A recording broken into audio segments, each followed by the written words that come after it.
November 9th. The Pats are in the northwestern United States for their biannual American Road Swing. Their first game south of the border comes in Kent, Washington against the Seattle Thunderbirds.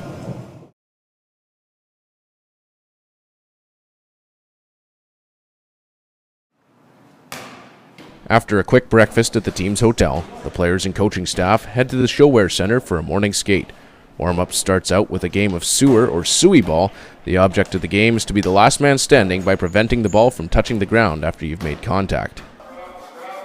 Stretching and warming up aren't the only things needed to get ready. Equipment like sticks need to be prepared for the practice and the game. With the team warmed up, the Pats take to the ice for a brief morning skate geared to prepare them for a tough matchup with the Thunderbirds.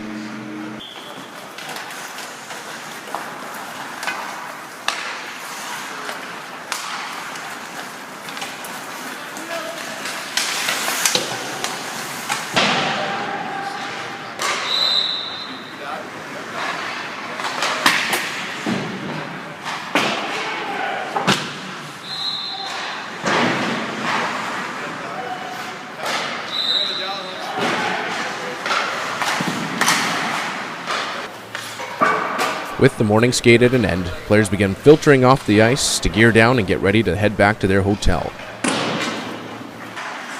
For the evening scratches, there's still some work to be done. Seeing as they don't have to conserve energy for a game the same evening, it's an opportune moment for the players to get in some extra skating work. With 24 players on the squad, there's a large amount of prep work to be taken care of on game day. Athletic therapist Greg Mayer and assistant trainer Darian Engelhart will spend a good portion of their day making sure everything is in peak condition for tonight's game.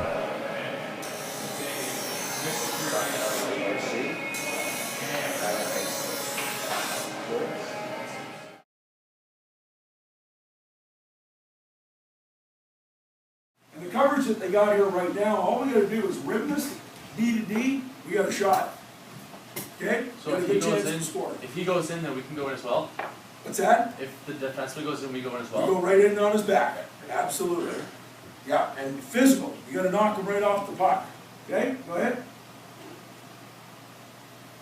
I don't want you where 15 is. I want you right on his back. Now they pull a switch. Theodore comes out. 15's in a real good spot now.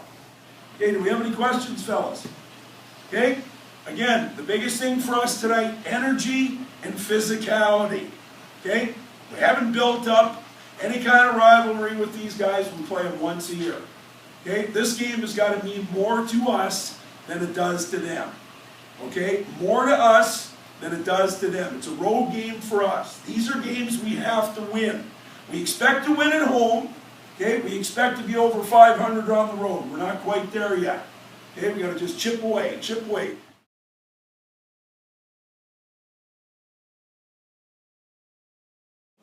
We got some beans, some chicken, some spaghetti penny and meat sauce.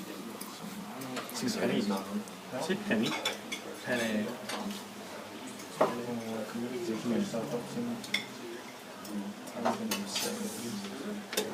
Big old piece of chicken.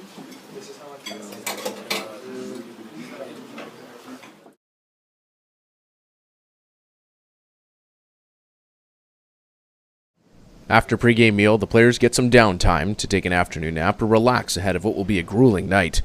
Then it's time to head to the rink, which isn't without some excitement.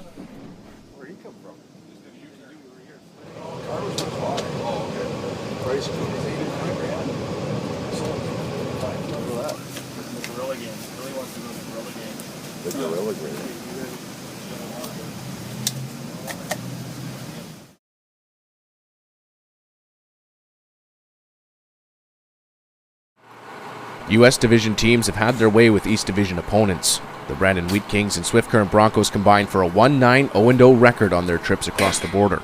The Thunderbirds beat both those teams, and the Pats know it will be a difficult test in a hostile environment. The focus for the Pats tonight will be on limiting the scoring chances from Seattle's deep forward group and putting pressure on the Seattle defense to create turnovers. With their teammates prepping for the game, the evening scratches again take the opportunity to get in a run before the game. It isn't just players getting ready for the night. Play-by-play broadcaster Phil Andrews is hard at work gathering interviews and prepping for the radio broadcast that will air back in Regina. 10 minutes, we wanted to get off to a great start, Phil, and we did. Our first 10 minutes, we were hitting, causing a lot of turnovers, a lot of havoc. Each player has his own routine to go through before the team will come together for some more suey ball and a team stretch.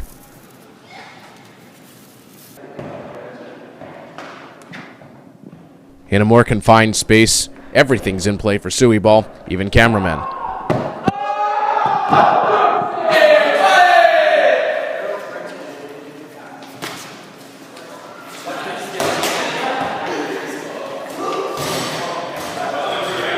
This game comes down to two combatants from Saskatoon, 19-year-old forward Chandler Stevenson and 20-year-old Boston Lear, with the overager getting the best of this exchange.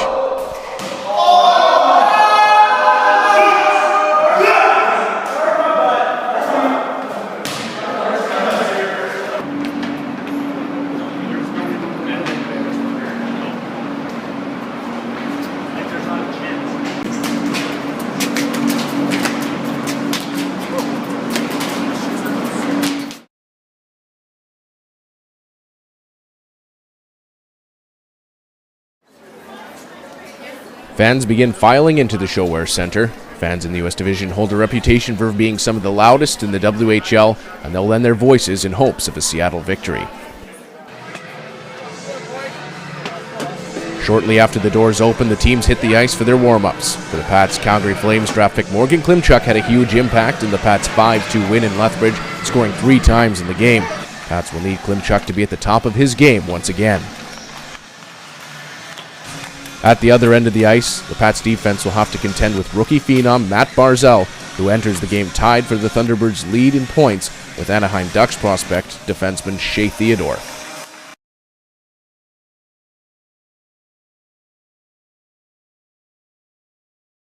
The coaches have prepared their players to the best of their ability, and now the onus will be on those on the ice to execute the game plan and start out this set of 5 games south of the border with a win. With the day of getting ready for this moment complete, it's time for the Pats to hit the ice in search of a win.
Skated onside, left wing boards. The shot to the net, tipped on goal, and Regina is on the board early, 1-0.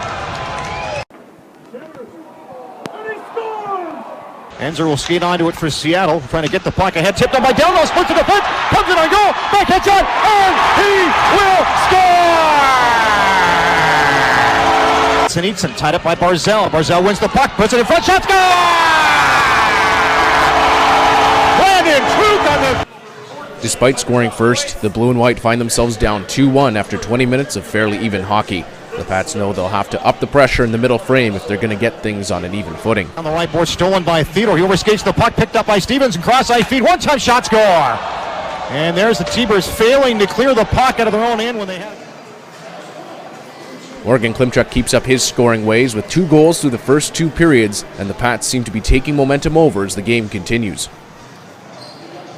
Boards free at the side of the T-Bird net. Klimchuk comes out, blue line. Stevenson takes the shot. Glove save made by Muma. In the third period, the Pats turn up the heat and are all over the Thunderbirds with plenty of power play time, including a 5-minute major penalty. However, the Pats can't find a way past goaltender Danny Muma in the early part of the third. The T-Birds goaltender would finish the night with 49 saves. The Pats would need someone to step up with the big goal. It comes from a player who had yet to score on the season. Christopher onside left wing, drives the net, gets behind the T-Bird player, puts a shot on net, rebound, score!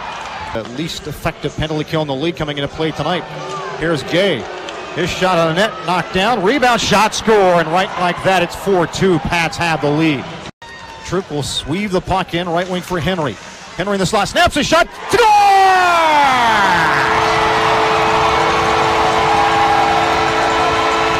And the T-Birds are within one with 2:45 to go. Boards.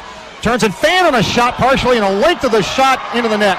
Length of the ice shot by Burrows into the empty net makes it 5-3. I thought we had a real strong game. We took pucks in the net. We got pucks deep. We didn't turn over a lot. We were very aggressive on the forecheck. Had a lot of quality chances. Our power play was really clicking. We didn't finish as many as we wanted, but we executed real well and had some real good opportunities. After a big win and a quick post-game meal, it's time for the younger players on the team to tackle the jigsaw puzzle of loading up the bus for the short trip to the hotel. Back at the hotel, forward Connor Gay has a moment to reflect on a night where he posted a career-high 3 assists and an important win for his club. Well, it was pretty good. I thought the team had a great game, and we worked hard as a team and came out with the 2 points. With a win in their first game in the United States, the Pats have set themselves in a good foothold to begin the trip, but will need to be every bit as good tomorrow night when they travel to Portland to face the 2013 WHL champion Winterhawks.